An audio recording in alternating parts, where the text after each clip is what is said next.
মানে আমি বাজারে ছিলাম, আমার মেয়েরে আমার মানে ওয়াইফ নিয়ে রমেশগুলিতে মানে প্রাইভেট আছে।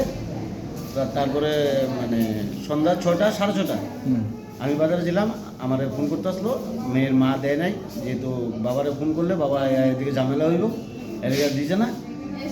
মেয়ে যেতেছে, মেয়েরে গাড়ি থেকে খুব বাজে ডন্ডিং করছে, তারা মানে ইনটক্সিড অবস্থায় ছিল। কে তারা? কে তারা কি জানি না, এই গাড়ির ভিতর ছিল TR03D2289 এই গাড়িটাতে ছিল। তখন আমার মেয়ে প্রতিবাদ করতে চাইছিল, মেয়ের মা দিছে না। আপনার মেয়ে কি স্টুডেন্ট? আমার মেয়ে স্টুডেন্ট। ক্লাসে পড়ে? আমার মেয়ে ক্লাস 11 সায়েন্সে। ঘটনাটা মূলত কোন জায়গায় হয় এটা? হ্যাঁ, ঘটনাটা কোন জায়গায় হয়? রাজারবাগ এই মানে পঞ্চায়েত চৌমুনিতে মদত কাউন্টারের সামনে। কটা নাগাদ তখন? কটা বাজে তখন? তখন 6টা থেকে 6:30 বাজে। এখন আপনি কি করবেন?